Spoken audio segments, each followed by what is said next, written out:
action. Do y'all know anyone else that'd be useful right now? Naz, like all the people in the Ursa can be condensed down to Naz, basically. Naz is kind of your right hand orc, so she's probably the best one to talk to. Yeah. You probably don't need Sergey there. We should get everyone who is a potential candidate to be a new ruler of this realm together and have them all do a rock, paper, scissors tournament. Yeah, there we go. Brilliant. Simple. I like it. But I want it all role played out. I want to follow this tournament. I want like brackets. No, I agree. I think that's pretty much the best way to handle it. I'm glad you said it because that's I didn't want it to sound like I was forcing it on you guys. And we're gonna do a little gambling on the side. Might as well make some money while we're. So we got.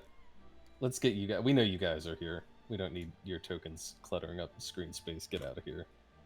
Do you want Lev? Yeah. Yeah. Okay. He's a big, fun guy. Totally not murderous whatsoever. You want Mikhail there? I mean, does he have to? Why would he be there? I don't know. Because he's your brother. Sure. He missed you. I mean, don't get me wrong. I can't miss Mikhail too, but Oh wait, who's the get this is for adults. This is for grown-ups. Okay. yeah. So, I mean, he's like what? I don't even know how old he is. He's like 16 or something like that. who's the tactician you were talking to from your group last time about? Spark. Yeah, he might be useful. She. that's a she robot. Apologies, she. Wow. You Pat. don't misgender the robot. Okay. I didn't know a robot had genitals. Okay. She is very insistent. How about Hank? Do you guys want Hank there? I mean, Is Hank even still in town? If he pretends to be Sobel, sure. I mean, Can we invite Sobel? You just want to invite Sobel? Sobel's not coming. Why? We could send him a sending thing. You want to send him a sending? No. I don't know. Why not? It seems like a better way than having to go find him. Make him come here. Fucker. What would the sending be, Nick? Like a, hey, we'd like to negotiate. we're definitely not going to murder you because that's totally not what Cat wants to do. Who of the million NPCs you've accumulated, who else do you want? You want Glorzo? Yes, I will rule the realm with my goo. I want Glorzo to lead the attack on the Mortal Hand Stronghold. Amazing. You want Soren? You want any of the Lymadnum contingent? Some of them still seem to be around. A couple have mysteriously vanished, but Soren? The mask guy who was from Xanto? never mind. If you guys don't even remember who he is, then you probably I thought him and You're talking fucking about the guy who was with Sobel, right? The guy I talked to? the guy who was with Sobel, yeah. Yeah. But I thought him and I want Mark Sorry. disappeared together. Safine. Excuse you. He sent Safine on a mission. Okay. Safine took a quick break from the mission to save your asses. You're and really then reiterating here, Matt, disappeared again. Pat, that you really don't know it was a cabinet or a drawer at this point. It Mr. wasn't Randall. a drawer, it was a cabinet. I'm not looking at my notes right now, but my notes are very correct. It was definitely a drawer, by the way. What? We've been having an Don't argument worry for 2 about weeks. it. That's Don't fine. worry about It's it, petty. Anthony. It'll give you brain rot if you think Okay. about it too hard. So we've got somebody representing the Ursa Legion. We've got somebody representing the remaining forces of the Fey Queen that are still here. We've got a strategist of the Ursa Legion. We've got one guy from Lymadnum. We've got one lady representing the dwarves, even though there's like no dwarves left alive. So not a whole lot of clout at the moment. And of course your Mr. Dijkstra. Gowan. Yeah, Hey, we could bring him up. Oh, yeah. I mean, He's a tactician. does the fall, like... Are they like a well-known organization? Like, do people like hear Secret. the fall? And okay, Huh. it seems a little strange. Like an official negotiation. I mean, it's fine. We got a lot of people. You know, might as well. They'll be like just like, who's this guy? And Don't worry he's, like, about it. just hanging out in the back. Yeah. They may worry. know our official negotiator, Guinevere, who often goes to talk to nobility and such, but that might be the only fall member that's well known. Alwyn Never This heard is of my it. this is my personal. picking up a pattern. You should. Yeah. Where was my? This was supposed to be my Dijkstra. I think I forgot that I had this token and I gave him another random one, but this is his I'm a normal person look. Oh, he's not that weird green guy he was before. Well, you may Like recall that. that when you first encountered him, he looked like a normal guy, and then he Oh yeah. took off a disguise. You guys have met you guys have met a few people who are in disguise this adventure. But yeah, he's currently wearing his human face. And yeah, he is representing the many. So this plus the 5 of you is the council that you assemble. Who the fuck's that guy on top? This Dijkstra. It's Evan Dijkstra Oh. in his human suit. In his human suit, exactly. And of course the group of you. Ugh, you can't center it well.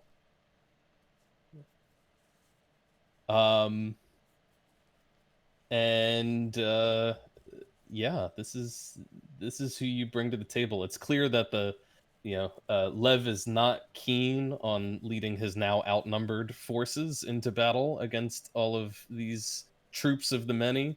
And so if basically if you come to him and tell him there's a chance to talk here, there's a chance for this not to get out of hand, he's willing to take it.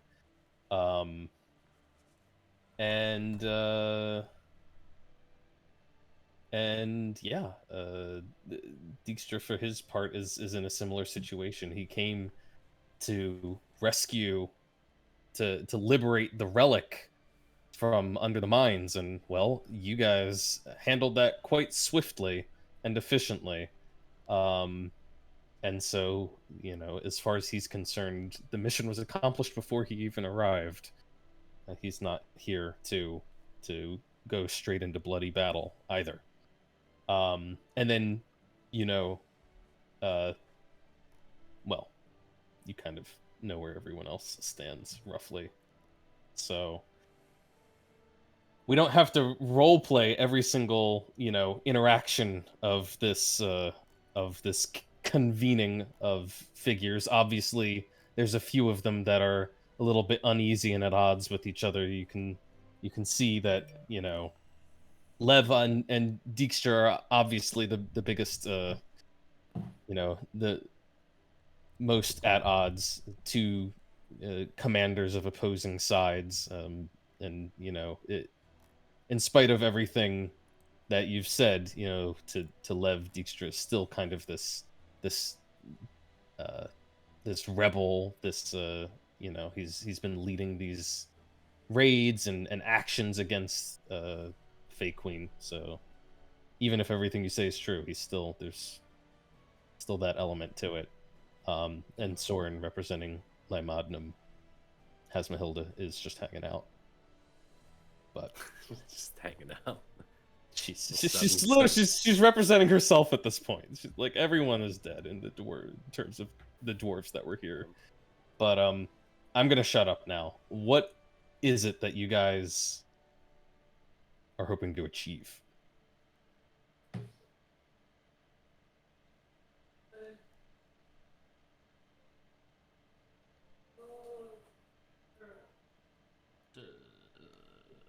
Yeah. That good, huh? Well, I know Rylan wants to get as much info on Sobel as he can from Soren. He's the only person he knows that's hung out with Sobel in any capacity. Okay, fair point. So you probably Soren, do you know where Sobel might have stepped out to? He exited pretty quickly down in the caves. After we kicked his ass. He also beat your ass too. After we all kicked his ass.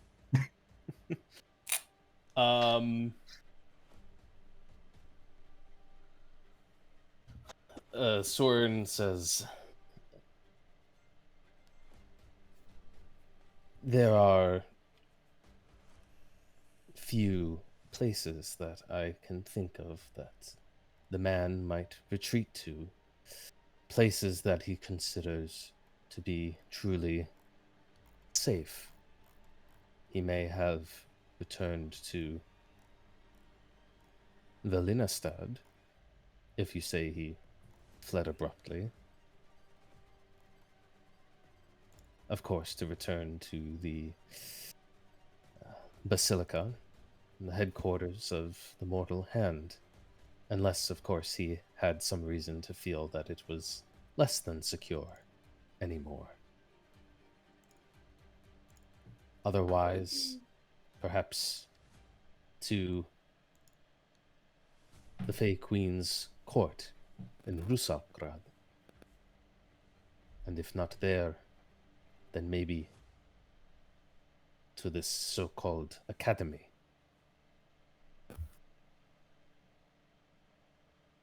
I have a feeling it is the academy.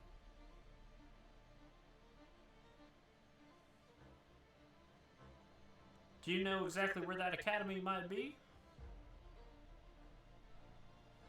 Its exact location is not a matter of common knowledge, I am afraid. But I am not of common stock myself.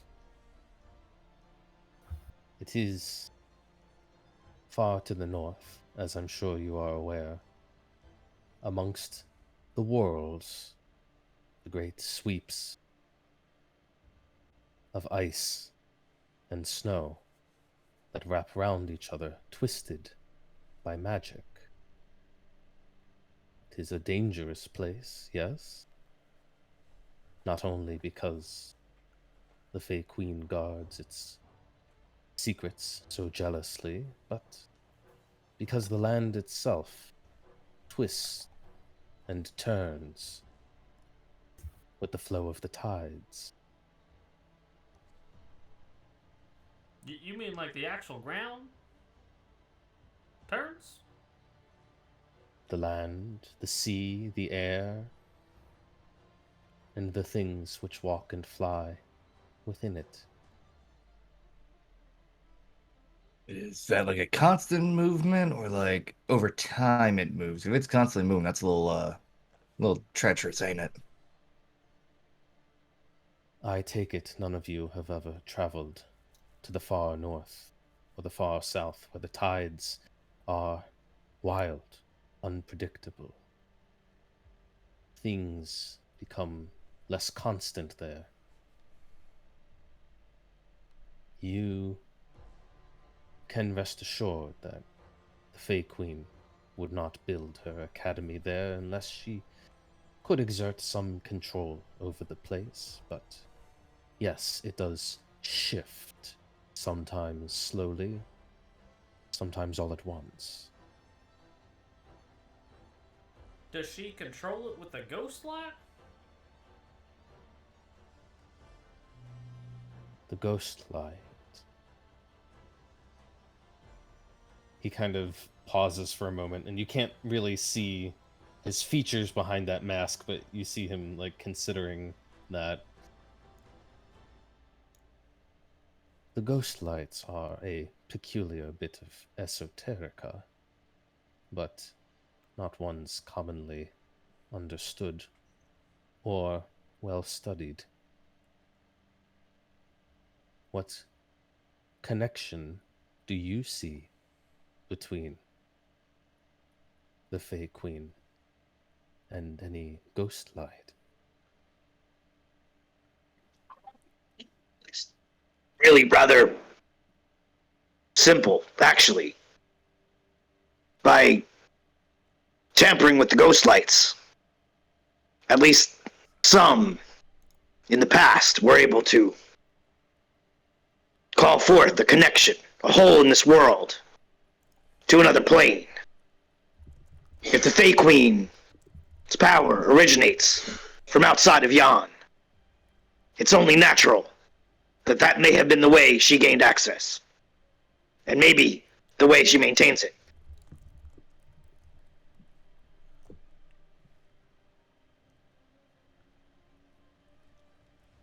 That is an interesting proposition. And I confess that while I have lived many centuries, it is not an area of expertise of mine. It seems that you have more understanding of these ghost lights and their connection to Yon and the tides than I do. If you feel there is something there, perhaps you ought to pursue it. I mean, it's plausible considering that there was that one portal in what was it, Valenistad, at the Moral Hand headquarters.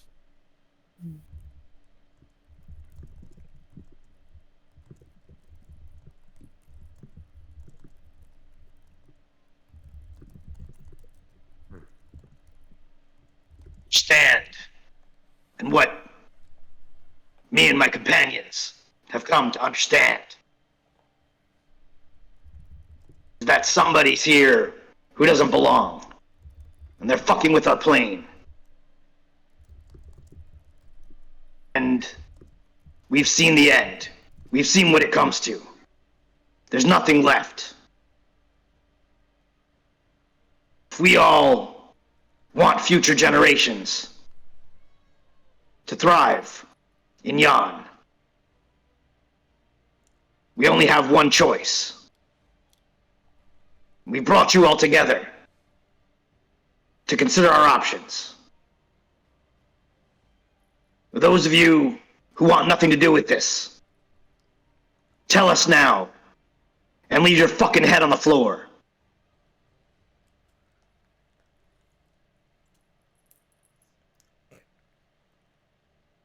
What our compatriots said.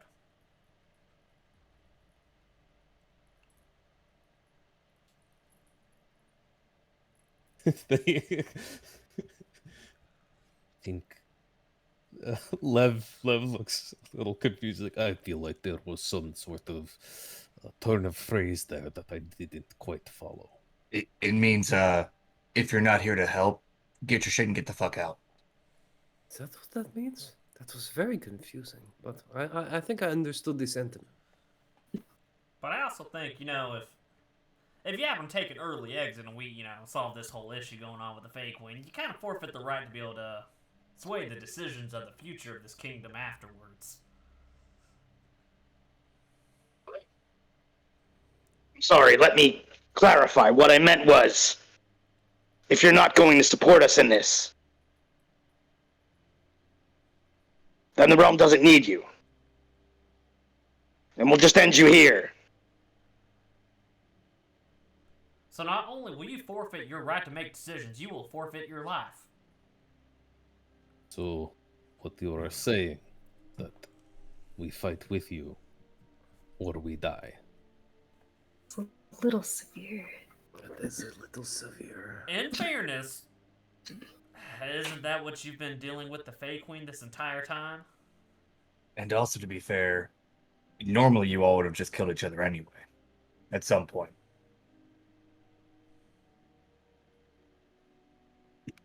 It is true, says Hasmahilda. If it weren't for these lot, I'd be dead by now, and I suspect more than a few of you as well. We do owe them something.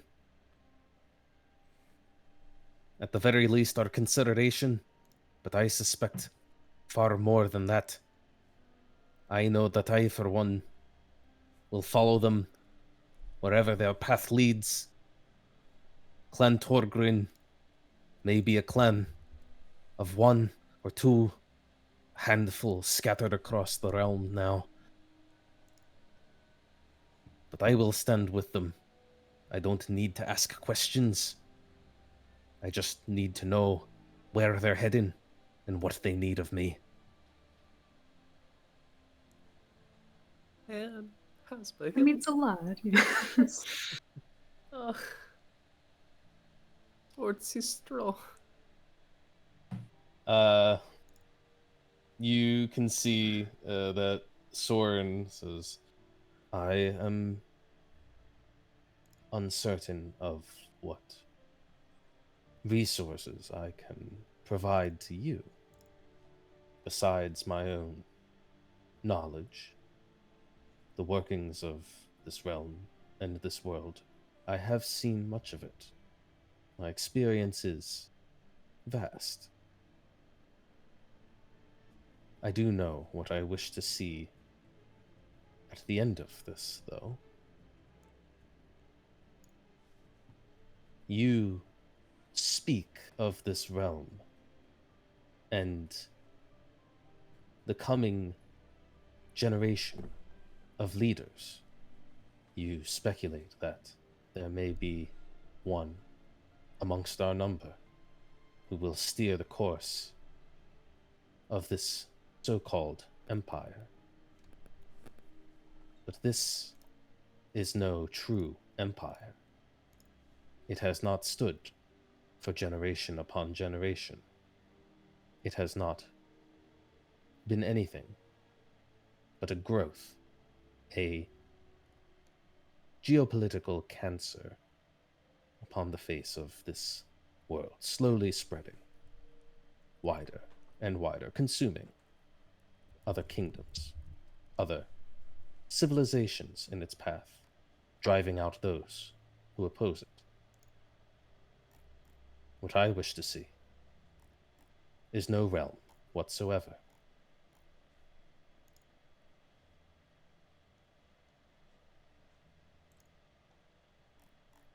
Look, as far as most of us are concerned with this matter, the Fey Queen's the biggest issue because she can end the world. Once she's gone, so are we, honestly. So that is a conversation all you guys will have to have amongst yourselves at the end of this, of how you want this to go down. Yes, let us save talk of politics. Lev is kind of staring across the table or the fire or wherever you guys are positioned at Soren. Let us set such thoughts aside for now. There is a common enemy that stands between all of us first. And you are rather putting the cart before the horse.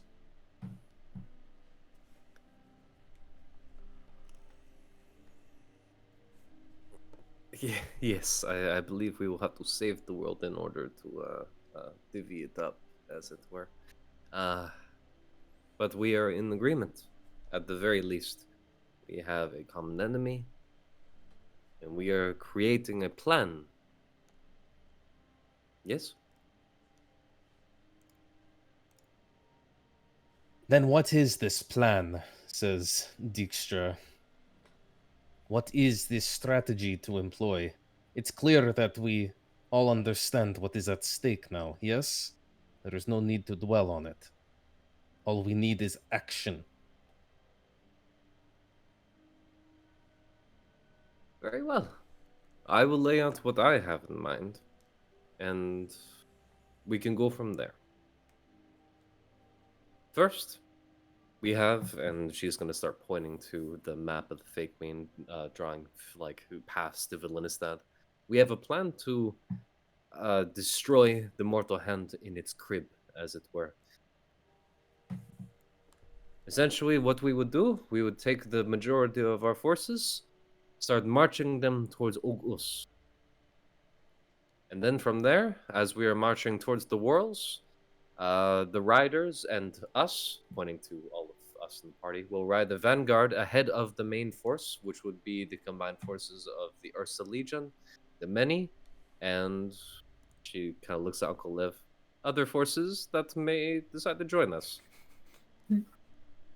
As we are passing into the worlds to the north, we will send a force into the bowels of Valinistad. That will be led by Spark and 50 volunteers. At the very least, they will decapitate the mortal hand at its head and in its crib. Otherwise, we will need the majority of our forces to deter and distract any forces of the Fake Queen that may come to meet us. The purpose of these forces is not to meet the large armies, which she might muster, but she might not. And once we meet the worlds, it will be too treacherous for large forces to pass by unabated. So, it will be a small force. Most likely us, anybody who wishes to come with, and maybe a force of riders to have good supplies, so we may survive a trip up to the worlds to confront the Fake Queen in person. And we have this, and she holds up the crystallized grace once more, to guide our way. At the very least, the army following behind us will give a distraction to any scouts giving information back saying where that force is, hopefully not noticing us advancing faster than them. Yes, that too. I will leave the tactical decisions down to my captains, but in terms of grand strategy, that is what I am thinking. What do you all think?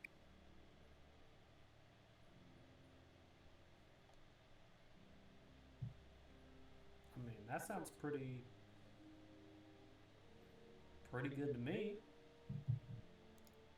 But I'm also not no tactician. I'm kind of on the same page as Robinson. On the other hand, there is one more wrinkle in the plan. The orders that may come down from Rusaltsgrad.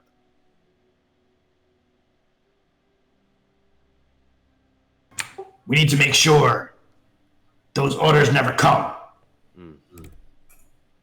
We need a small team to appear in the Fake Queen's court in Russellgrad and make sure that the nobles there in her court are unable to cause any trouble. Maybe that might be a handy job for our pal Hank. Ooh. Interesting. Are you thinking what I'm thinking? Have Hank disguised as Sobel go in there again?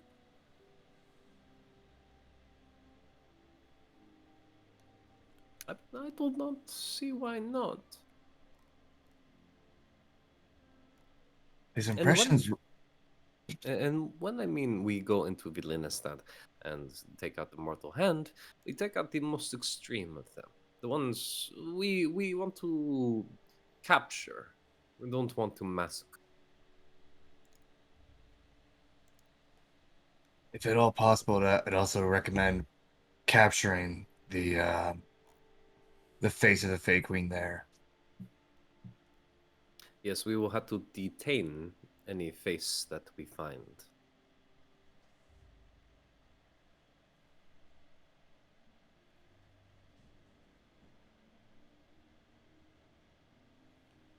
So, I'm going to talk to you guys just to make sure I understand what you're proposing here.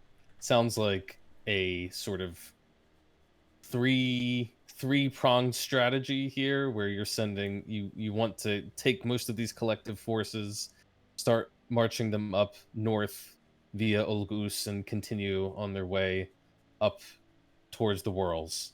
Meanwhile, send a smaller sort of strike team into the heart of the Mortal Hand in Vilinistad, and so sort of confusion and run a sort of subterfuge operation in Rusalgrad all of this simultaneously to create a confusion and basically try to stop any sort of organized resistance on the part of the Fey Queen or her forces or the Mortal Hand.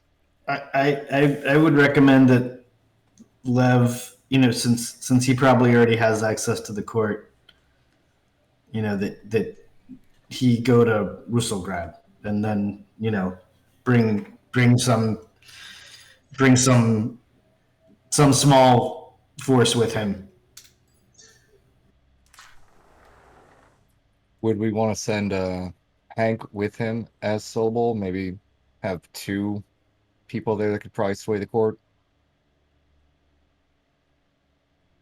Or just I think sending Hank is fine. I don't know whether it should be as Sobel. I mean, I think he's probably a difficult mark to impersonate, but I mean, maybe he can. I mean, he's significantly skilled at subterfuge, so maybe he can assist in some way. Yeah. I'll just point out Hank is fully capable of impersonating any number of people when he gets there as well. So, I mean, could impersonate a face That'd be cool.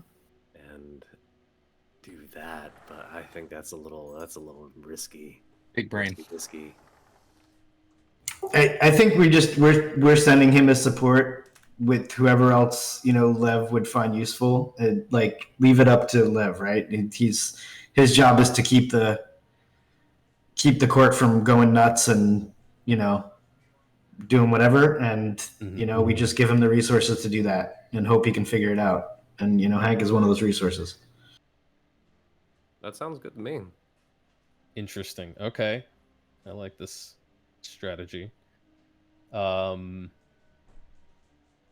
Yeah, and when you propose this to Lev, you can see he almost like, you almost catch a little bit of grumbling from him, where he's like,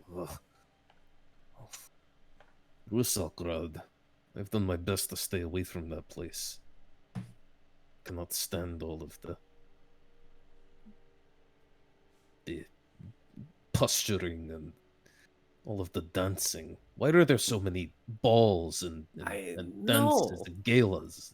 Oh Well, my gosh. don't see- I sang a children's song in the court of the Fake Queen. By the way, I meant to say I didn't tell you. It was great. It was great. She loved it. He shakes his head. He says, "The minds of the nobles are beyond me. Of course they like it. They are all know. children playing dress up and pretend." Weirdest thing. But he kind of strokes his beard for a moment and says, "I do not think I would mind too much cracking some sense into their sort. It feels better to me, yes, to deal with them than to fight against the soldiers. It is in some way less treachery."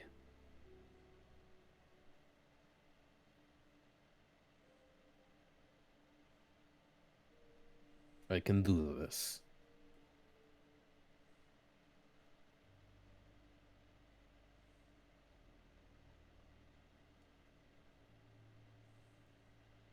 So, Alright. any other things we want to add to the plan? What are we recommending the forces of the many do? Are they not? I thought they were marching with the Ursa behind us. Yeah, in that army. But are they just staying at Ogus, or No, so everyone's going to the Worlds. We're just going to be ahead of them. That's my understanding.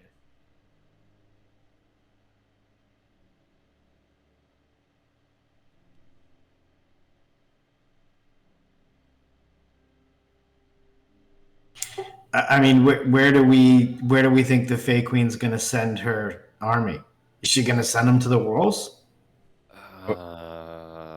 I would imagine once she starts getting word of an army marching that way, if she is there, then she'd probably send a force to stop them, or at least hinder their movement.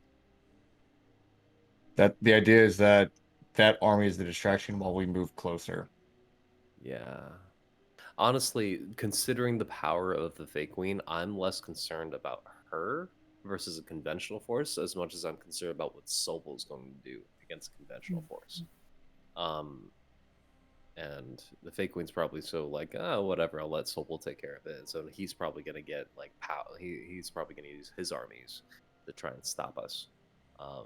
What I was thinking is that we have like an elite force of like the many, like the giants and like the fake creatures and like the most experienced of the fighters, and take them with us as riders, and then go and then have like a small elite force of both the Ursa and the many with us as we go up to the worlds, and everyone else is just like marching behind, like either screening for armies coming up against us, or like tying down bigger forces so we can keep moving.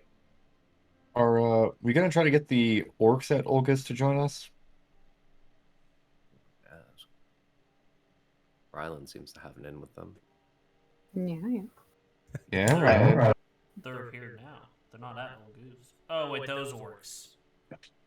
Ah. Yeah, why not? We can pick them up on the way. Pick them up on. They'll just sure, we'll join you. What's your lady? I mean, I don't know how realistic we're trying to be about all this, but moving a large army does require a lot of time and resources, right? It's slow. It's not. If we're marching an entire army up there, it's not a few people on horseback, right? It's gonna take like months or something to cross that terrain with and you got to bring food, you got to have logistics. I don't know how. I'm just saying it gets complicated, right? I mean, I don't know if we want to role play all that, but I don't imagine the army, like, I don't think we're going to wait for them. I think, like I said, the advanced party is going to keep moving faster than them, and they're just going to basically try to keep up as, like, if a scout was spotting the army, they'd report that, not the fucking smaller band that is sneakily moving faster in front of them. Yeah, I'm kind of on the same page with Nick, is that a big army like that is not realistically going to, if you're trying to march them all the way up, no roads through wilderness, up to the worlds, they're not going to arrive in any reasonable time frame. However, if what you want them to do is be a distraction for you, then that purpose they could serve. But they can get other places in the realm more quickly if you really wanted to send a whole army somewhere else, just because there is a whole road network. There are cities and towns along the way, but like just sending them straight north into the wilderness is going to be a long-term proposition for them. So, but they could indeed act as a distraction. That seems reasonable. See, let me pull up the World Anvil page and see which is the most juicy target for them to go for. I was gonna say, at the very least, we could just have them go. Kemigrad seems pretty juicy and seems pretty vital. Which one? Kemigrad? This one? You did very briefly go through Kemigrad on your way, and you do know it's a big port city. I was gonna say they could definitely just go straight frickin' west and literally hit all those towns on the way through, just to destabilize them, and then focus on Kemigrad while the other two are doing Valinistad and Ruselgrad. Cat is okay. That's the choke point. You can't ship the logistics network of the shipping on the river that goes all the way up has to go through that one spot. But Kemigrad has the only navy.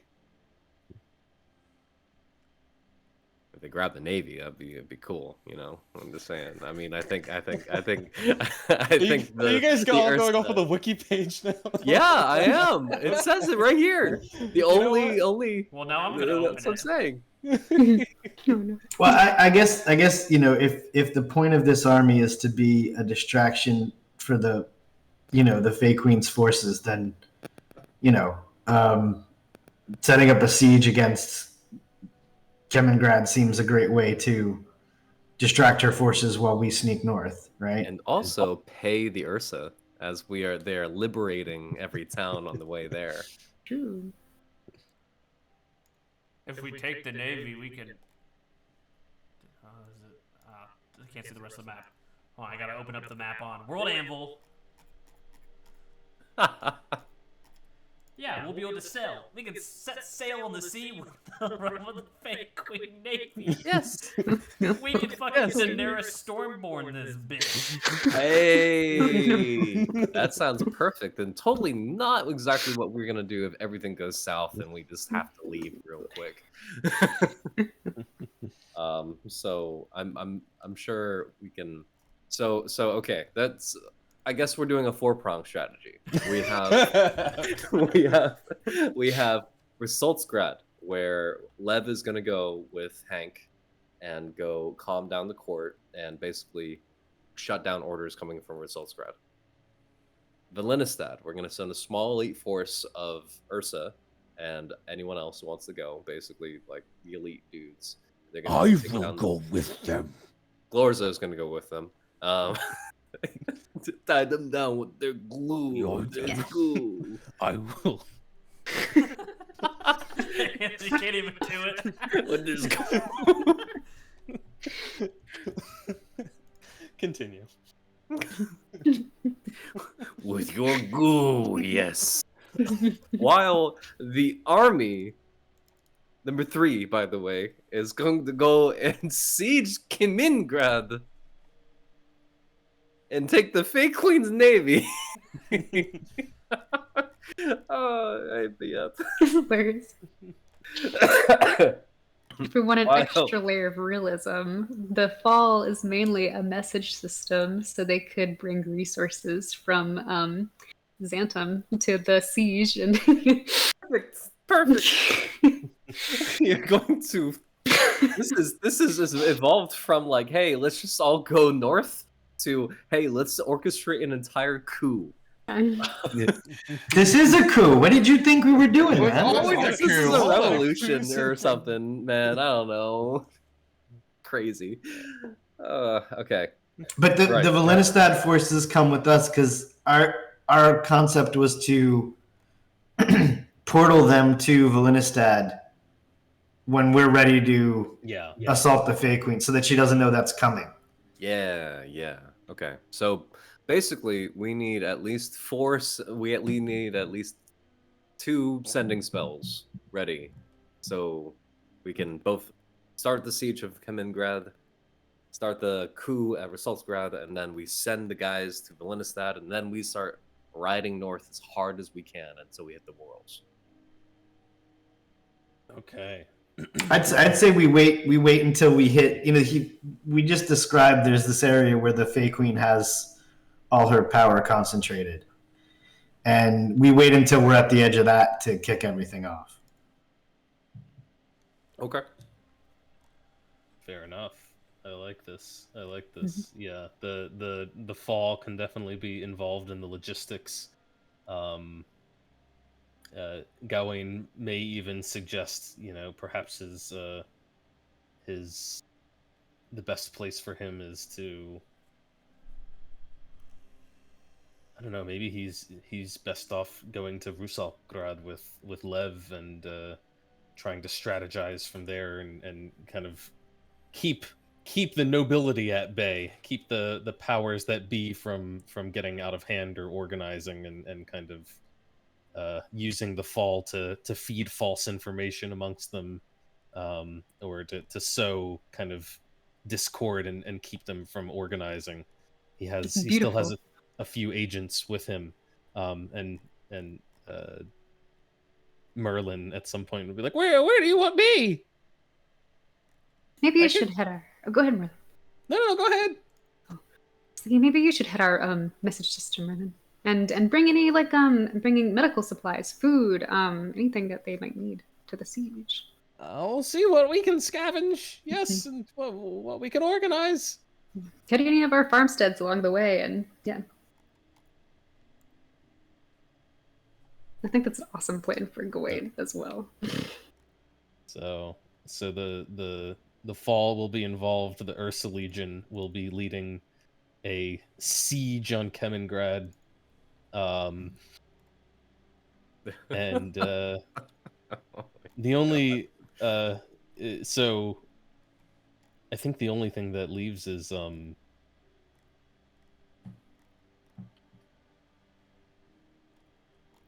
Soren. He's as he's listening to all of this, he's like, I am not sure what role I have to play in all of this. I am no warrior, nor great leader of armies. I am merely a landholder here in Lymodnum, interested in seeing that which once belonged to myself and my kind done justice and returned to them. I actually have two thoughts about that. You could either go with the strike force to Vilinistad to see the knowledge that they have kept there, and perhaps maybe you would have some insights into the reports from their operations center there. Or you can go with Uncle Lev to Resultsgrad and start making inroads with the nobles who are nominally in charge of this region of the this oblast of the realm. So you have two options. You have plenty of things you can choose, but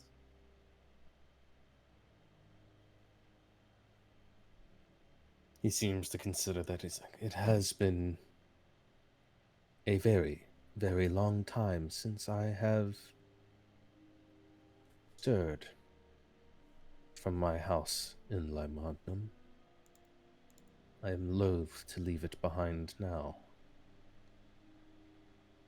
However,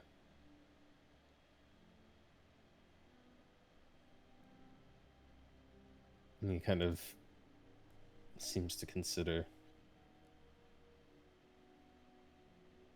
long have I suffered at the abuses of this realm, many indignities done to myself and to my town.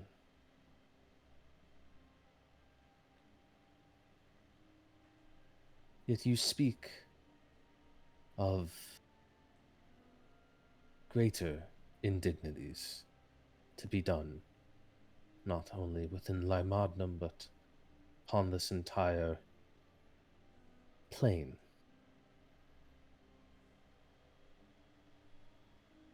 Perhaps I shall travel with you unto the far north. You have piqued my curiosity, and I have not seen these sights in my long life.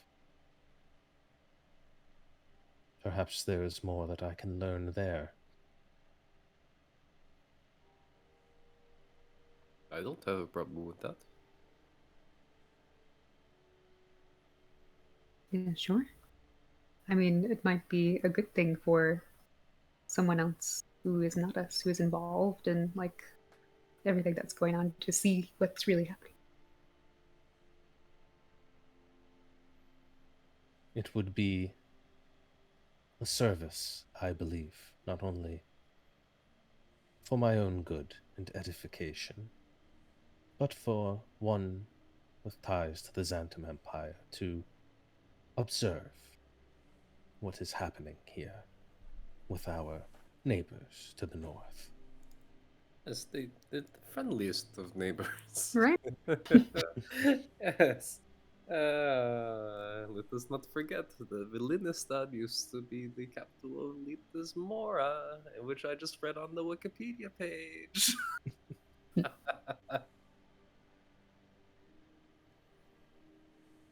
Anthony's just gonna delete the Wikipedia page. Fuck everything you know.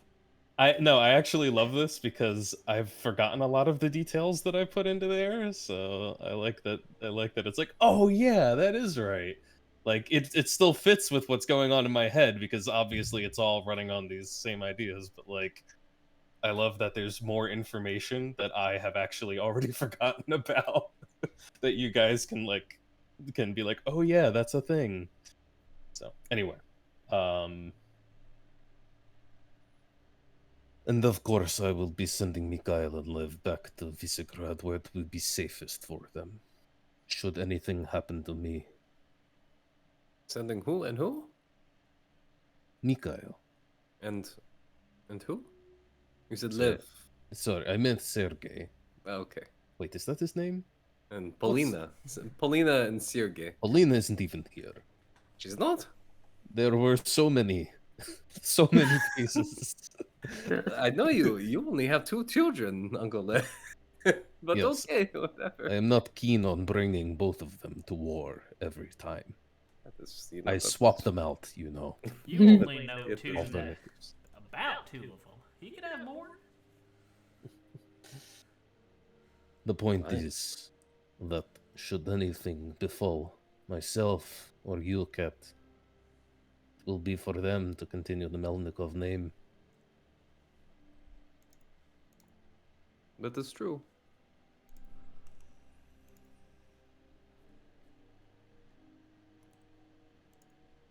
All right. Who do you think would win in the fight? Sergey or Mikhail?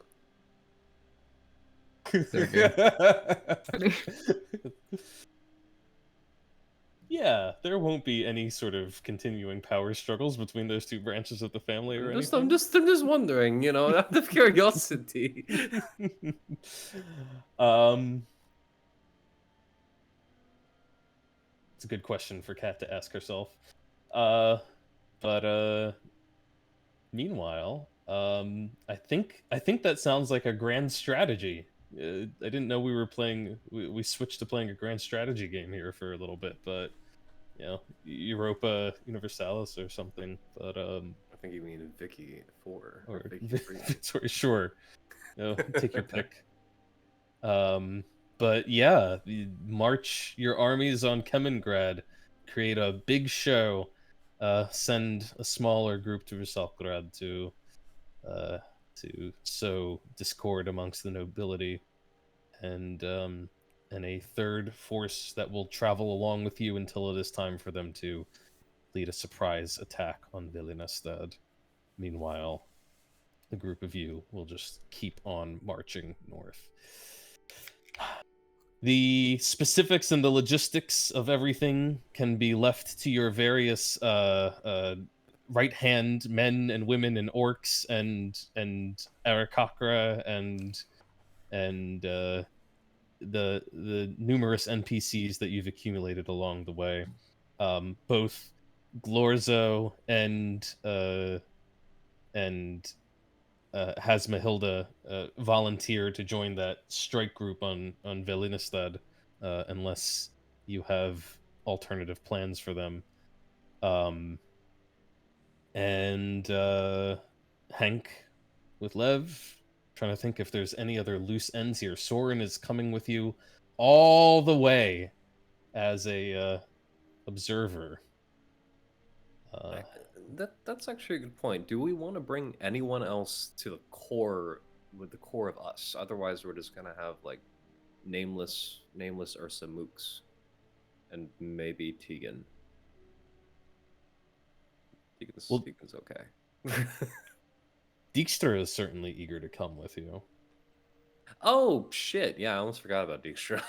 He's like, the majority of the many can go with your Ursa and lead the assault on Kamengrad. However, Ursa are going to lead the assault on Kamengrad. right. Mhm. It doesn't. He's, of course. He shrugs.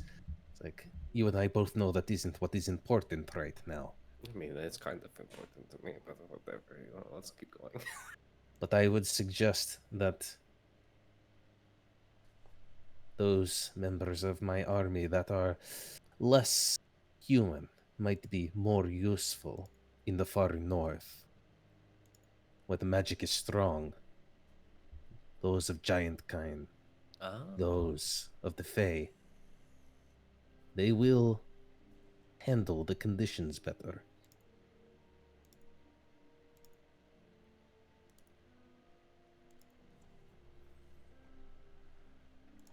Yeah, That would totally be welcome.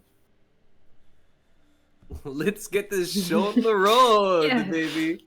All right. Dumpster fire. Dumpster fire. All right. Start playing Russian music to hype me up. I need some very grand sounding. Just play Enemy at the Gate soundtrack. No. Duel of the Fates. Oh, That's not Russian at all. No, but it fits I the know, mood. it doesn't. Russian fits the mood.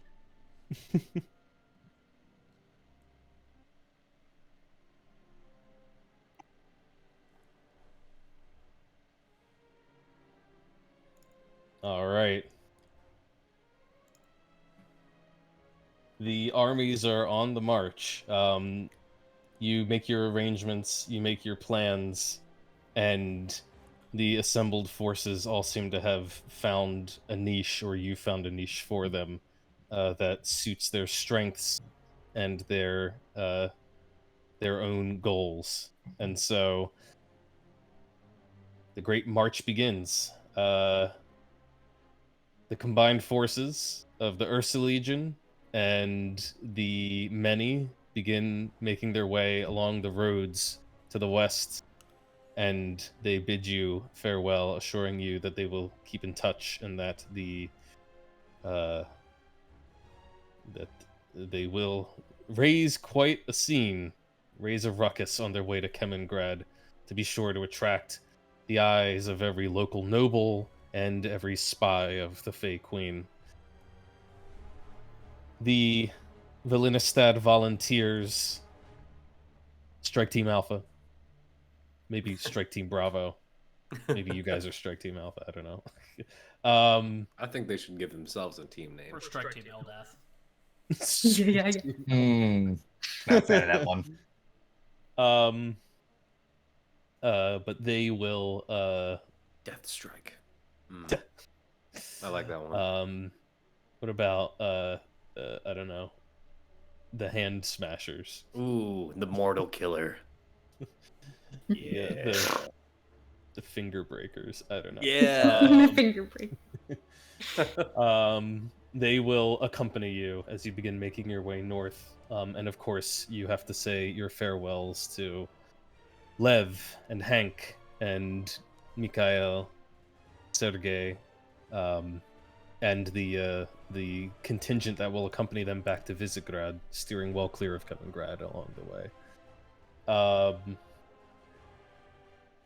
And so you head off. It's a long journey all the way back to Olgus. The first portion of it, you're actually probably marching with the army, since it's easier to go along the roads than to just go cross country. But if anything, that probably leads to the illusion that your plan is to make some sort of big attack on a major port city, the navy, all of that makes sense. So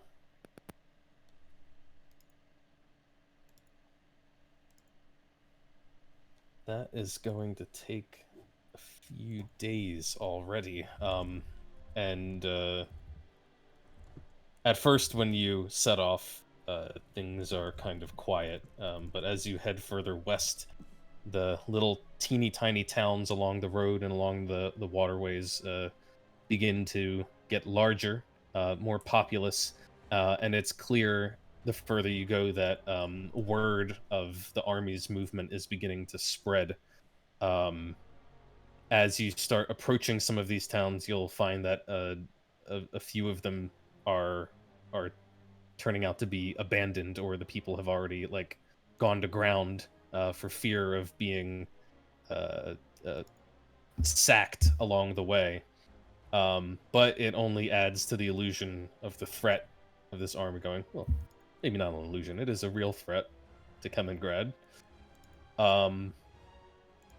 And with the help of the fall, you're able to get messages and communications about the movement of other nobles in the area. It's clear that The nobles have been alerted, and some of them are already assembling their levies. Others are sending word, basically up the chain of command, that that this army is on its way. The forces still haven't met any real resistance by the time you part with them, but it seems clear that by the time they get to Kamengrad, they won't be marching on a defenseless city. But that's sort of the point. So everything continues to go according to plan as you depart from their company, and your smaller contingent breaks off to the north, headed straight for Ulgus. It's a pretty straight shot across the steppe, although even since you were last here, several days have passed, and it's already getting colder, more snow out on the steppes, which makes progress difficult. But you're a smaller contingent, and you can continue to move pretty fast. Glorzo needs a cart, because this is well established. He walks slowly. But with a large vat to keep him in, you can roll along at full speed.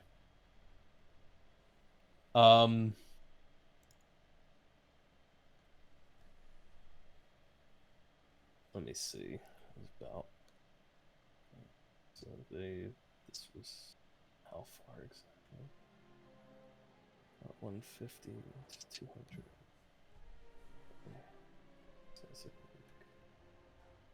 That's another like 3 days. While we're in this car too, Ryland's gonna do a commune. I want to send you those questions. Sorry, what was that? Ryland's gonna do a commune. Okay.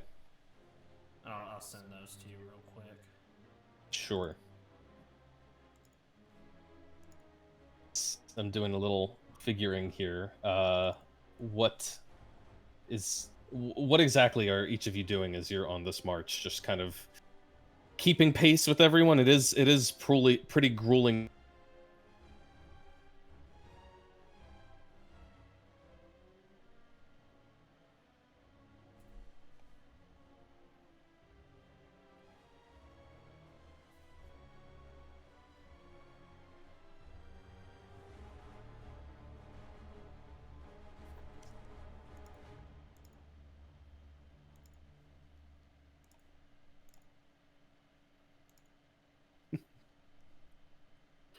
My internet's going crazy right now. I think that's super cool. She would definitely teach some. She'd want to learn some too of instances. Oh dang, what I miss? What do you speak, Vengeance? I don't actually know. Claw.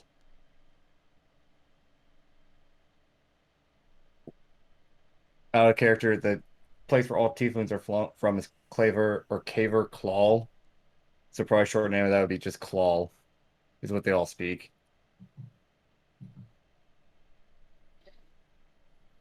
Okay. That works for me. All right. Enough. Claw. I guess during the March 7's gonna try to read metal a lot with his shiny new crown and see if he can learn any new spells from it. Learn spells from it. Oh. Well, you know, that's how Seven gets his spell, right? I don't get to find spell books. Like, you know, this is how I gotta do my wizard thing. True. All my spells come from metal things that I have. That's right. Did you learn anything from my sword? Well, it's a long process to learn a spell, to invoke a spell from a piece of metal. Like, I would need your sword for, like, you know, many, many days. You want to hand it over? He learned your grandfather was in there, was about it. I mean, I'm honest. I think Kat is kind of unsure now that she knows her grandpa is in the sword. Well, I think maybe she's gonna hold on to it and let you do your thing with the crown first. I mean, I would need to use it in combat too to be able Yeah, to cast spells from it. he literally uses the swords as his components. So Oh, yeah. I don't know if Kat's gonna be fully okay with that.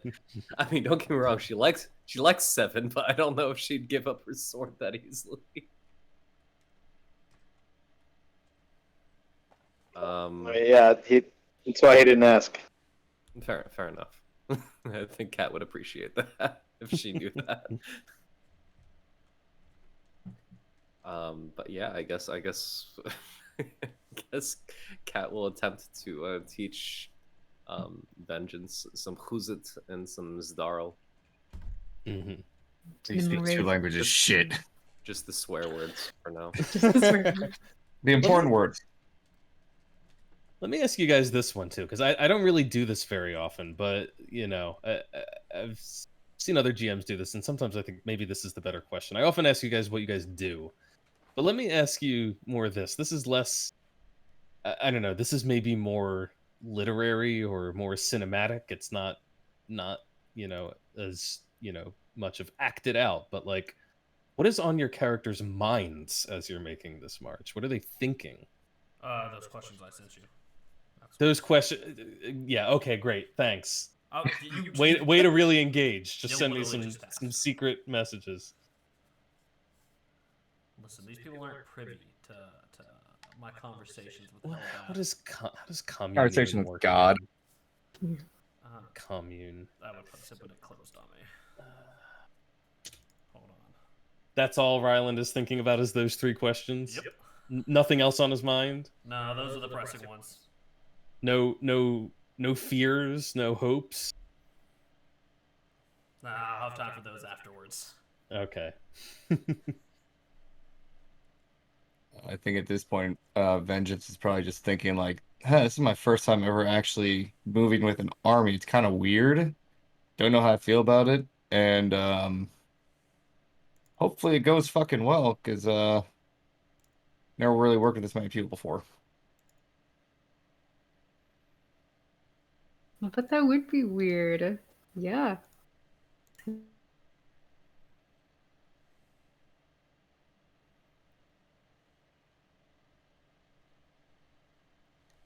I guess Kat is actually kind of with Ryland a little bit. Like she's like kind of pushing her worries and her hopes out of her mind a little bit, because otherwise she'd be consumed by them. These are her men. Half, like a good portion of them are her men, so she's used to working with them and working within a larger army. So she's more thinking like logistics and like tactical concerns. But in the back of her mind, I guess she is worried about her uncle and thinking about her sword and her grandpa and killing Sobel. But she is going to stop and she's going to ask everyone how they're doing, like, and I'm guessing that Ryland is consumed with his thoughts of Eldath. Always. And yeah, just generally checking in, see how they're all doing, because I know they're not used to marching as much as she probably is. Vengeance would probably just relay what I just said, because probably open with everyone in the party by now. Vengeance, have you ever thought about joining a group? Maybe a certain mercenary group? All right, look here, motherfucker. You're the third Take person in one this in. fucking party to ask me this. We pay pretty well. I sense a You're competition. gonna see his ears perk a little bit. Did you say pay? Oh, yes. Do you think we work for free? I actually have to pay my men. Mm-hmm. He's gonna like stroke his beard. I'm listening to pay.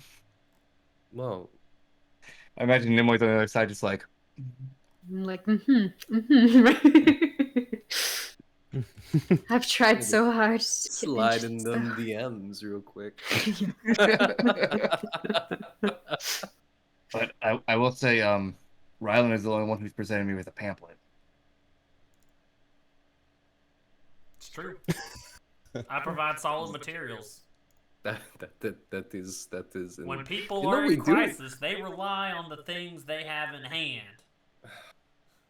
You know, I think we do have a uniform. I don't know what it is, but I'm sure we wear this. And she points to like the bear on her jacket that is ripped in half, and she's stitched it back together multiple times. If you are a servant of the fall, you know, we have these kimono-like style things that we wear that have snake designs at the back of it. So It's turning into a Serpents. sales pitch montage right now. You can wear whatever you want if you're a disciple of Eldath. Don't you wear like holy like sigils or something? I mean, I do. Not everyone, you know, is us. I'm still on this kimono thing. What is a kimono? It's like a nice jacket that's like a dress. Yeah, long I thought baggy it was a jacket. giant serpent in the water. Sea serpent. It's a very comfortable, very great airflow. The serpent? No, the Oh, no, kimono. what you wear, yeah. Okay. Think of like a very nice robe. Huh. Okay. I would like to have one of those. I have the robes from Tempest Past, like forever ago. I wear them to sleep. It's actually. You'll have to join the fall then. I don't know about that. I'm not fully on board with this whole rebelling thing. I was more in it for the money, and then you know the goddess in charge of my homeland. She turned out to be cancer to the world. You know, it's a whole thing. It's a I problem. mean, you're already rebelling enough right now. What's Don't another remind step? me. I already sent half my men, and good. I'm going to estimate. I'd say about a quarter of them are going to die. No, I'd say 3/4. No, it depends how many fingers Gortok has. What is this? What is this 3/4 and fraction shit you doing right now? Hmm? What are you doing Do you fractions not for know right now? math? Okay, if I know the word fraction, I would assume I know math. Not necessarily. Yes, not necessarily. I didn't say I know great math. Do you understand how to do arithmetic? Arithmetic what? We teach that in our Arithmetic. schools. I was taught as a child. Do you mean arthritis? Because I know what that is. What is what? When I your feel like bones- when your like bones hurt. maybe we are not learning enough with our language lessons, but something is crossing wire. I'm imagining we're doing this as we're practicing teaching each other our languages. Imagine that, like we're all just walking, everyone else is like freaking out, and we're just over having these stupid conversations. Like, Oh yeah, math. Yeah, and like half in like, what is claw? Language. What language do you think is closest to claw? I've been using Latin because of demons. Latin. I thought Xantum was like Byzantium. Oh, does he use Latin for Xantum? That might be a little awkward. Well, it Who is a dead uses- language. Hmm. I thought you were using like Gaelic or something. No, I've been using Latin. Oh, I mean, I can change it if he is already using Latin. or is it Greek? Is it Greek? Is he using Greek? For the Xantum Empire? Are you asking me? I don't know what Safine language? used. Oh, Safine? I don't know. Has he been using any language for? Not really. Xantum? He's just been like doing that low. I assume that they don't So actually speak true. anything different. They just speak common, but they all talk like this. What you guys don't realize is that the common tongue is actually the language of Xantum. Never mind. No, that's there's a lot of languages, but the Xantum is vaguely stealing from Latin, but only vaguely. There's a lot of I've mixed a lot of other things into it because it's a very large empire, so they kind of have different. They've incorporated a lot over the millennia. Okay, it makes sense they have Latin in there. Then it's fine. I'm sticking with Latin. You don't have to worry about it too much. Continuity of languages. Sure. So we have this weird mix of like Japanese, Russian, Yeah. and English.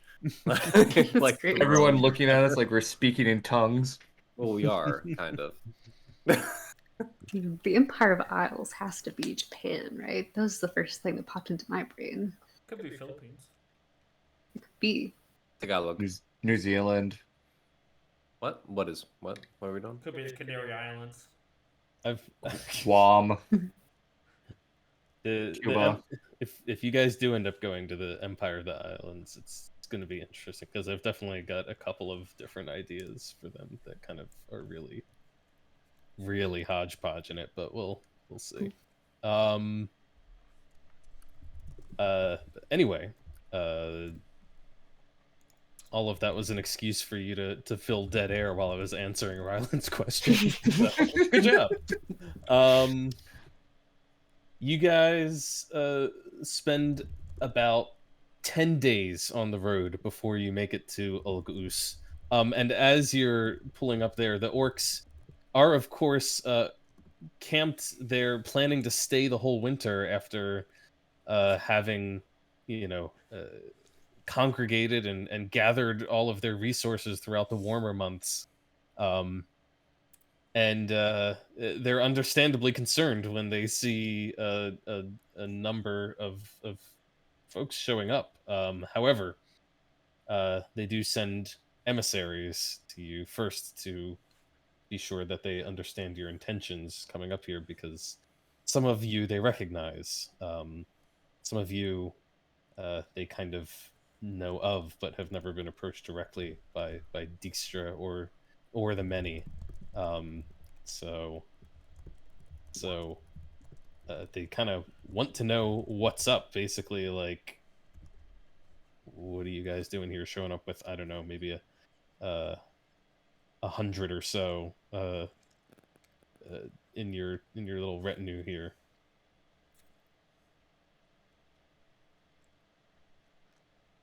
Out of character, are we trying to get the orcs to join for this? Because they'd probably be great moving north with. I think at least one orc wants to join us. I think Only for Ryland, though. Oh, we're talking orcs, not giants. I was getting those mixed up in my head. There's so many funny people up here. But kind souls they are. Yes, sir. Do you ever think, Ryland, settling down, you could have, could have a partner, you could bring her along on adventures, and you never know, you could continue having like quarter orc children. If you feeling keep up down on the doesn't have road, to- I wouldn't mind. Yeah. You don't have to, all of a sudden have a homestead Yeah, or you something. don't have to do anything at a commit, but it would be good to have a place to come back and relax, Yeah, This is a very high stakes, very dangerous mission, I'm not too worried about it right now. Honestly, we should focus on finding vengeance somewhere. I want to find that is a vengeance good that is a good point. Vengeance. Is there anything you really want to do? Like before, like a as they say, a bucket list. Now he's like looking back and forth. You can ask for whatever you want, buddy. Yeah. What's going on here? We just I just want to make sure that you are fine, good, at peace, you might say. Am I dying? Hold up here. No one said that. Violet, did you say that? I didn't say that. No, neither of us said that. You shouldn't think like that. That's not. Yeah, you that's not shouldn't. good for your mental health. Honestly, it will make you chewy.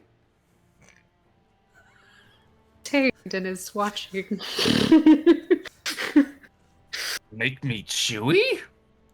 Fear makes meat chewy. I swear to God, if y'all try to fucking eat me at some point, I'm throwing hands real fast.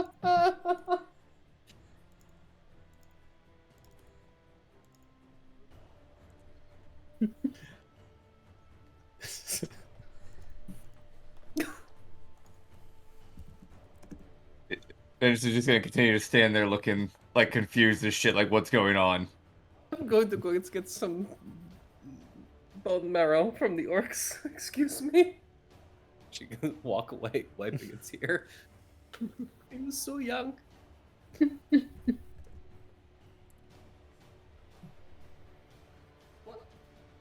We're in Old Goose now, right? You're in Old Goose. You're just outside of Old Goose. The orcs are still waiting for an answer on what exactly are your intentions here. I'm gonna They, step they warn you that they don't have enough food for you to stay the winter with them. Oh, what? Oh. It's a matter of we're survival. not Did they ask us a staying. question? Oh my god, We I'm got so sorry. Vengeance sidetracked us, but it's okay, buddy. We forgive you. Yeah, we'll just You're doing great, by the way, Vengeance. keep it up. We would just really, we're heading north. We're not staying for the winter. We got this thing to go take care of up there. You want to come? They kind of look at you like you're crazy. Like, no. Why would Let me elaborate. why would they go north? They will die. You will die if you go north. Let me elaborate. So we have discovered that some issues are going on in the realm, and that we may or may not want to eliminate the Fake Queen, and we have a plan to do that. They basically tell you that they think that sounds like suicide, and they've spent a lot of time gathering resources to spend the winter here, and they don't have any intentions of just packing up and going to fight the Fake Queen. Well, I wanted to offer because so far every group that is helping probably gonna have a say in what happens with the rest of the lands. So I mean, might give you guys some more sway in what happens. Maybe your own territory.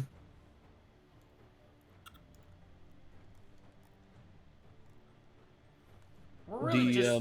Oh, go ahead. go ahead, Ryland. We're really just, sick and tired of the oppression going on in this valley. Not in this valley. This whole land. It's a big land. I've forgotten everyone lives in a valley or near one. Yeah, we're just, we're going to go correct some actions, and we're going to go put the people of this land back in charge of it. That's all. Why are we not focusing on the fact that the Fake Queen will literally destroy everything in this world and then everyone in it? Yeah, we probably should let off with Let's that. Good lead point. with that. Hello, hi, it's the Droviste. Yes, the Fake Queen is actually a cancer upon the land that's going to destroy all of us and all of you, including with it. So we are going to go eliminate her before she does so. And by the land, we Yeah. mean the world. Yeah, when you tell them that, then they thought you were crazy before, but now they know you're crazy. And they're Yes, because the omnipotent creatures just come out of absolutely nowhere over the last few hundred years, and nothing ever goes wrong. Yes, so okay, yeah.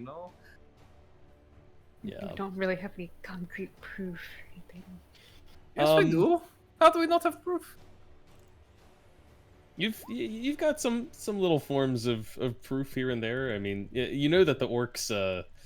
I mean, let me put it this way: assuming you kind of meet with some of their leaders again to discuss with them, it becomes clear the orcs mostly think that this isn't any of their business.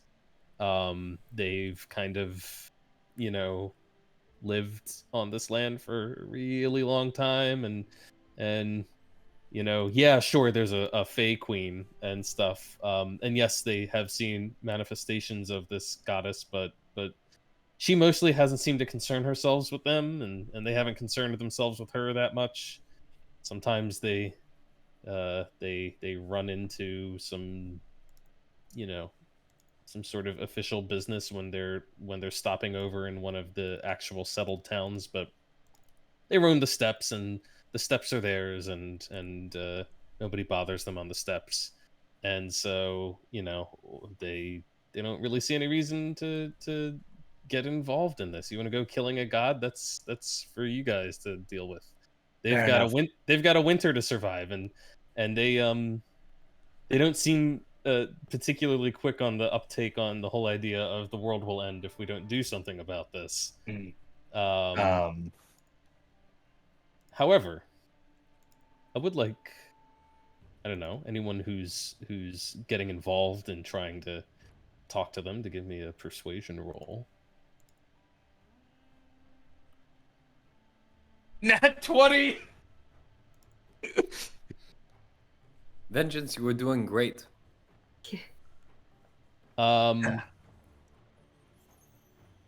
17, 12. I'm so proud of 31. you. Such a good boy. If you talk with them a bit, they're like, look, we still haven't forgotten that you've helped our kind in the past. And they seem to recognize your bravery in seeking this, although they do consider it to be utter madness to go as unprepared as you are into the far reaches of the north. So they do offer you some help in the form of some additional provisions that they seem to think you're going to need. They start, bundling you up with these like huge, super shaggy coats that just look absolutely ridiculous. But as soon as you get near them, they kind of stink of wild animal. They're very kind of musty smelling, but they are incredibly warm. And they don't have a lot of provisions to spare, certainly not enough for your whole little contingent there, but they do, after much consideration, they send you with a sign of their support in the form of a very, very precious aurochs. The clan of the ones that you saved before when you were fighting the bullets send an aurochs with you, which is, might remember, the giant bison that they have that are very important to them. And yeah, they assure you that it will travel well through the snow, and that it will keep you warm at night if you sleep and like huddle with it, and that it is the greatest gift they can possibly give. Cat will be on that aurochs. Thank you very much for Yeah. your Will support also be here. We're incredibly snuggling- honored. Snuggling with that aurochs. We will ensure that we return what we can back to you. New Dima. they're like, bring it back. I should Don't probably don't should, get it scratched up. Does he have a does he have a name? I probably shouldn't name him. Dima 36 now.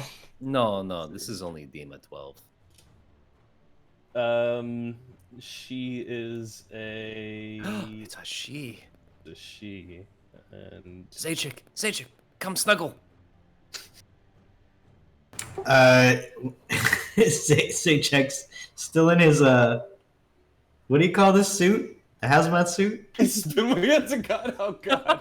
He's never taken this thing off, and if he gets cold, he's just pressing the magic, button that gives me resistance to whatever. Yeah, Bro, but that- you realize you it has gotta limited start. durations, right? Yeah, it's 3 times a day. I get to be cozy as fuck.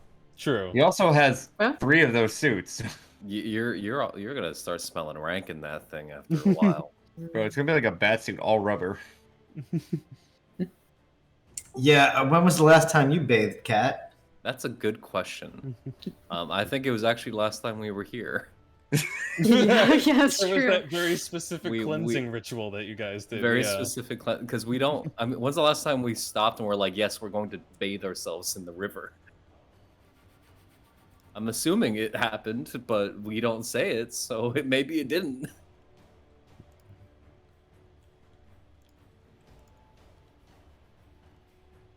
Let's see. But regardless, she's still going to invite Seven to snuggle with the Auroch. The Aurochs is named Mor. M-O-R. Very simple. It's a Morok. It's a Morox.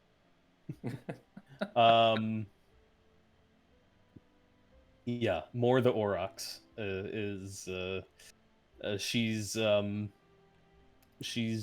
on the older side for an Aurochs, but still healthy. They assure you. They open the mouth and let you inspect the teeth so that you can see they're still in good shape. They're not all worn down. And they show you like, look, see the big hooves? They can step on ice well. And they're like, look, see the long shaggy fur? You sleep in that and you'll be very warm. Don't mind the smell. And you know, they're showing you all the features like it's like car salesman. Granny Moore should do us well.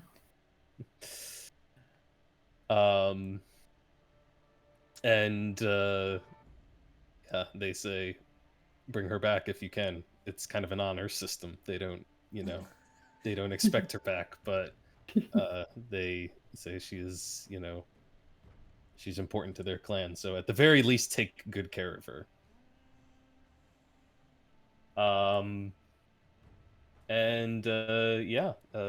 Moore is a little stubborn, a little unhappy with the prospect of leaving all the other Aurochs in the nice comfy overwintering site.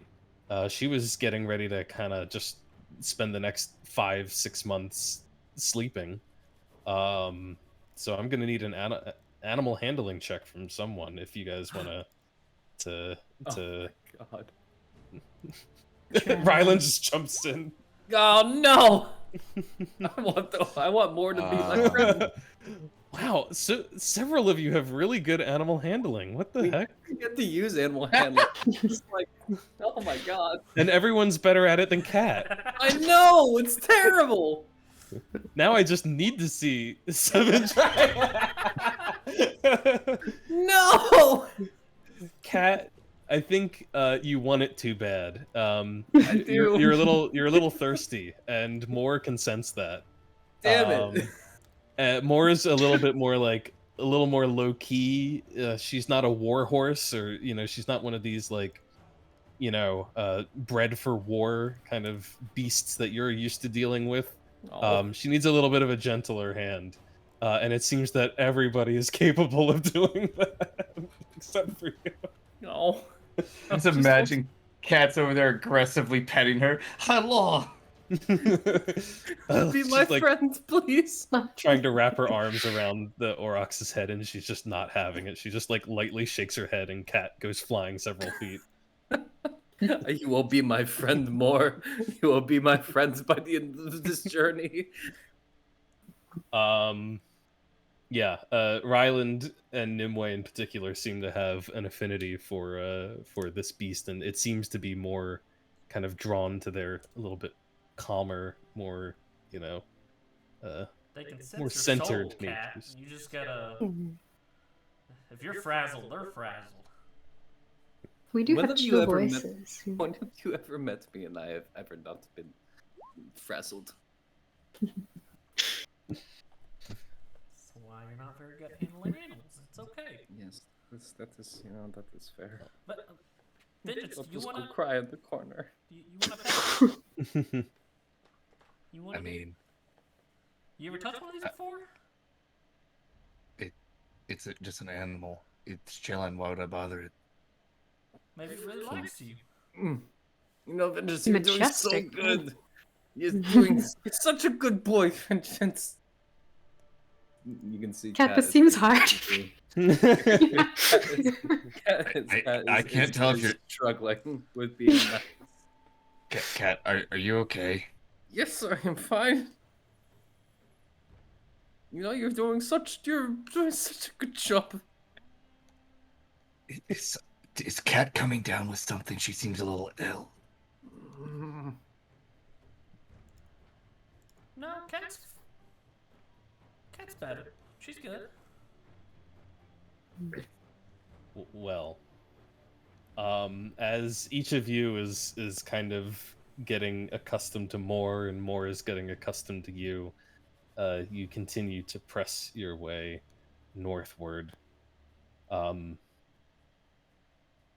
You begin to travel through some incredibly isolated, incredibly rugged lands here. It is. It starts off as kind of a wide open steppe, but as you're getting further north, it's turning into taiga with these rolling hills that are just kind of brutal to go up and down in the snow over and over again for hundreds of miles. The land is getting colder and colder. Like it was winter before with snow on the ground, but it's really starting to set in now. The nights are deeply cold, and everyone is huddling around fires, huddling together. The fey creatures, some of them are quite accustomed to these climbs and are not bothered at all by them. Others, you can see, are struggling a little bit. There's some of them, the Koreds, are like burrowing underground at night to just stay warm. The giants don't seem to mind too much and kind of sit around in groups, not even lighting fires, just sitting in the dark and looking up at the stars. um, but what I would like from you guys at this point, since you're sort of the leaders of this contingent, um, anyone who is helping to kind of scout the way or pick the path forward, I'd like survival checks. No, I don't think you can use guidance on this, Ryland. This is like more of a long-term thing. Okay. Oof. And Good thing I one of don't us knows the way. I don't know the cold. yeah, this tundra's weird. Yeah. It is weird. And it's not easy going forward. Ryland is able to kind of make his way through the forests. These are very different forests from the ones he's used to of his homeland, but they are still forests, and certain things hold true, and you're able to kind of steer the path further north. Cat as well is able to assist a little bit, maybe even doing some foraging along the way. But it is definitely starting to slow down the pace of your travel as you get further and further north. And as you're starting to get to the permafrost line up here, where the ground itself is just frozen solid at all times, at some point Dijkstra will probably approach you, and maybe a morning that you've been traveling. This segment has taken you. Let's see,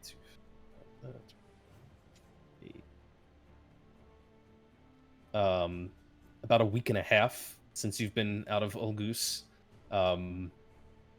and at some point on a crisp, cold morning, Dijkstra approaches you, and you can see that his breath is puffing out in front of him, and he says,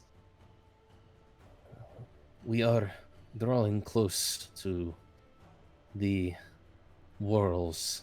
The magic will be getting stronger now. You'll have to keep your eyes and your wits about you.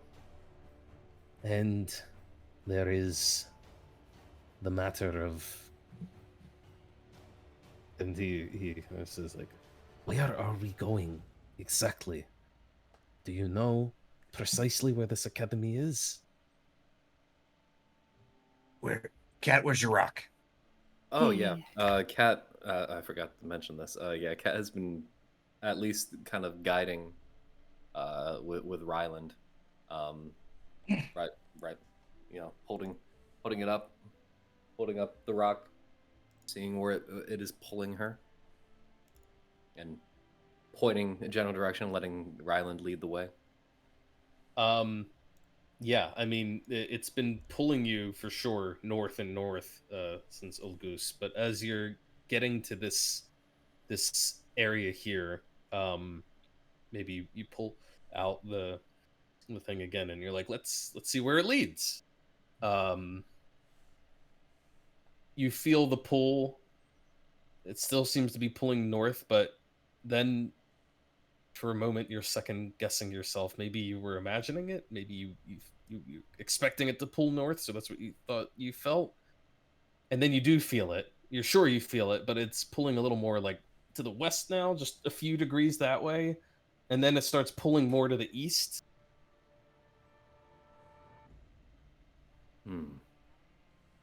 This pulling in multiple directions now doesn't seem entirely accurate.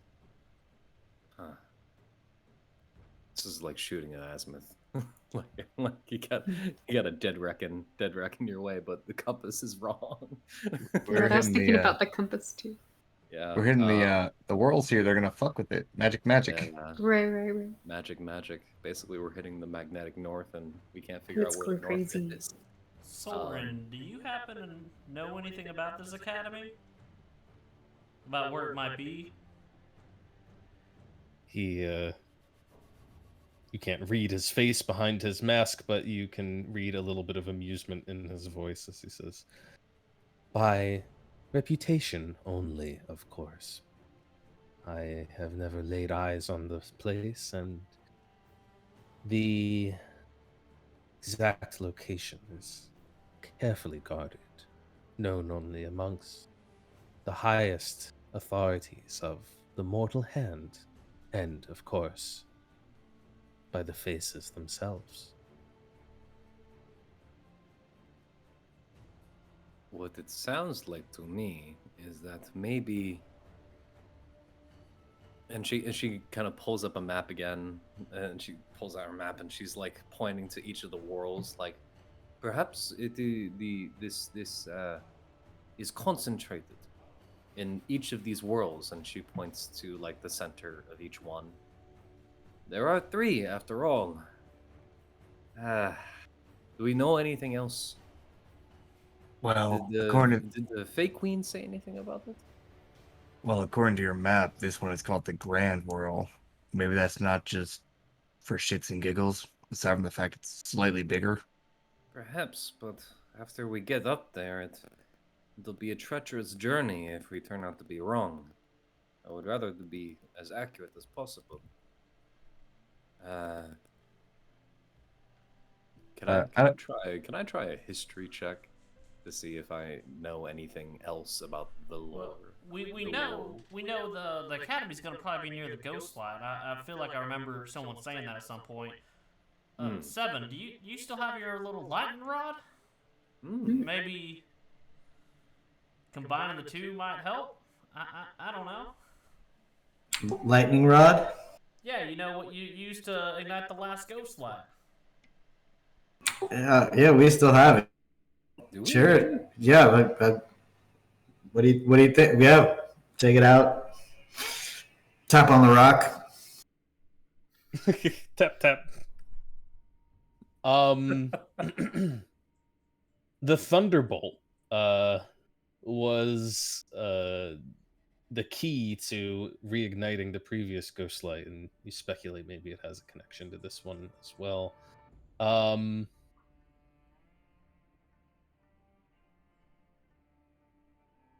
You give me an Arcana check.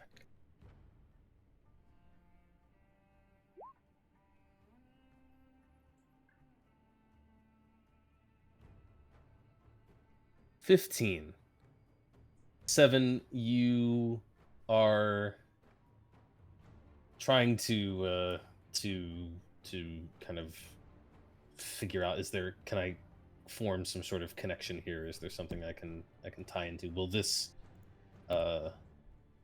thunderbolt relate to that ghost light? You're not entirely sure. I mean, you never even got a chance to properly study the thunderbolt in the first ghost light, but you don't see any obvious effects of holding the two of them together. You know, you can't think of any immediate rituals that come to mind that might do this. But you do you do sort of consider that this may be tied specifically to the ghost light in Tempest Pass. It maybe there is another similar thunderbolt for this one, but you don't think that this one bears any direct connection to that one.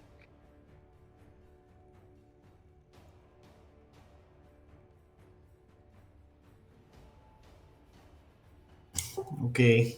I guess since we're still trekking, and I don't even know if this is going to help. I mean, maybe the magic is denser in the direction we want to go. Is that possible? I don't know. Seven will invoke he'll cast True Gold Eyes on himself. Ooh. That thing, and then he'll do because that's not concentration. So then he'll do